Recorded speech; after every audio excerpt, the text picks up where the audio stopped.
The silence in the plush, first-class cabin was not one of peace, but of a vacuum before an explosion. Dr. Marcus Thorne sat in seat 1, a fortress of calm competence.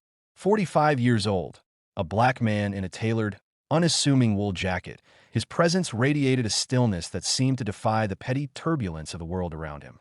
His hands rested on an open, heavily annotated volume on subsonic aerodynamics. He had just refused a simple, polite-sounding request that had rapidly curdled into a vicious, entitled demand. Now, the wealthy couple who had initiated the confrontation stared at him, their faces a sickly canvas of shock and mounting outrage. They had sought to displace a mere passenger. They had stumbled into a force they couldn't comprehend. The Atlantic Aero Flight, A909, bound from New York to Geneva, was a sanctuary of hushed privilege.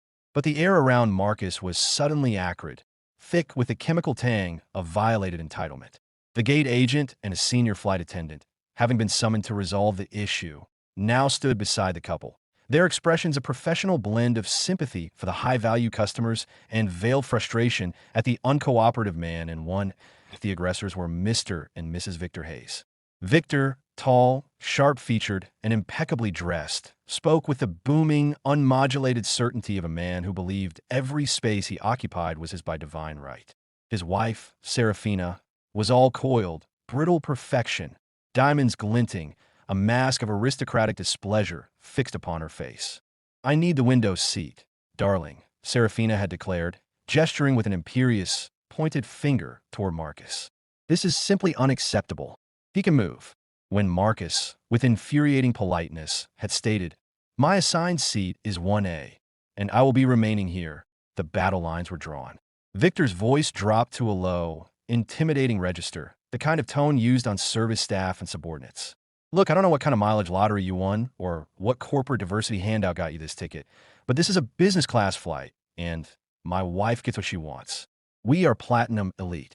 The insult, the casual assumption of his unworthiness, was a weary, familiar weight on Marcus's shoulders. He was used to the microaggressions of these highly policed, exclusive spaces. He was Dr. Marcus Thorne, a man whose expertise allowed machines weighing hundreds of tons to fly safely. His tweed jacket was merely functional. His knowledge was priceless. "I'm also a paying customer, Mr. Hayes," Marcus replied, his voice a low, perfectly controlled baritone. "And the manifest confirms my seat. The conversation is over." Victor, flushed a furious crimson, turned to the gate agent, Brendan, who had just boarded. "Get him out of here, Brendan. He's being disruptive and aggressive. My wife feels unsafe with his attitude." The invocation of safety was a well-honed weapon. Brendan, looking at the two starkly contrasted parties, the furious, expensively dressed white couple and the calm, black man who refused to back down, made the predictable calculation. The Hayes family were millions in annual revenue. The quiet man was a nuisance. "Sir," Brendan said, his tone switching from accommodating to officious. "I'm authorized by the captain to remove any passenger causing a safety concern. You're delaying the flight. Please move to seat 31C in the premium economy cabin, and we will issue you a voucher for the inconvenience. That is your final option." The offer, a paid-for first-class seat for a middle seat in a cheaper section and a paltry $400 voucher, was a direct attempt at public humiliation. Serafina offered a small, triumphant smirk. Marcus slowly closed his book. He did not rise. He simply placed his hands on the armrests and leveled his gaze at Brendan. "I will not be moving to seat 31C, he said, his voice flat and final. "And I will not be deplaned." "Then I'm calling airport security," Brendan huffed, his hand moving to his shoulder radio. "You've made your choice." "You have certainly made yours," Marcus replied, a faint, cold echo of something dangerous in his tone. Within minutes, two airport security officers stood at the row, their grim faces fixed on Marcus. Victor and Serafina watched, smug satisfaction radiating from them. They had won. The system was now moving to crush the interloper as the first officer reached for Marcus's arm. Marcus held up a single, deliberate hand, not a gesture of surrender, but a stop sign. "Gentlemen," Marcus said to the officers, completely bypassing Brendan, "before you proceed, I must request that Mr. Hayes and the crew confirm my identity. You have been grossly misinformed." Victor laughed, a short, sharp bark. "His identity doesn't matter, officer. He's the problem. Drag him off." Marcus ignored him. He reached into the small pocket of his wool jacket, not his briefcase. He pulled out a dark blue leather-bound credential wallet, flipped it open, and held the official photo identification card out for the security officers to clearly see. "My name is Dr. Marcus Thorne," he said, the name now carrying an unforeseen, absolute weight. "And this is my identification as a senior airworthiness compliance inspector for the Global Transport Safety Authority, GTSA, Aviation Division." The silence that followed was immense, a physical entity pressing down on the cabin. Brendan's face went white, his mouth falling open in a grotesque caricature of disbelief.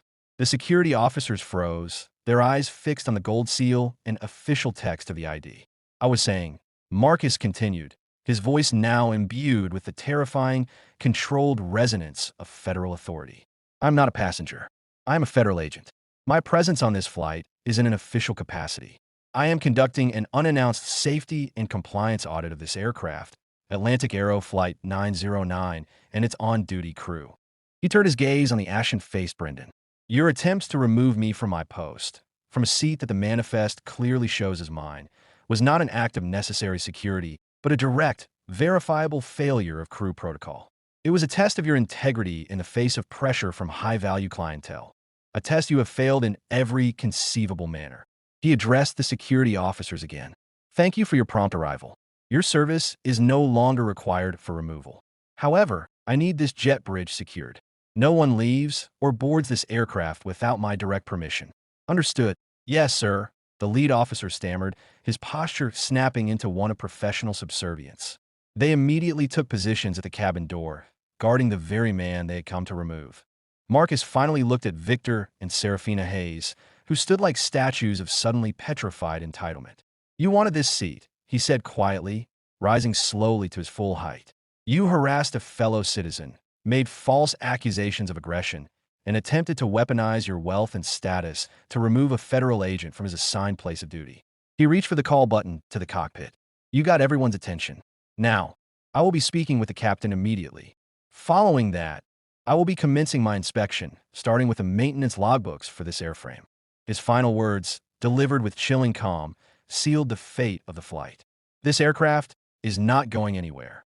The power dynamic had been reversed with the speed and force of a tectonic shift. The quiet man in the wool jacket was no longer the problem. He was the judge, the jury, and for Atlantic Aero, the impending executioner.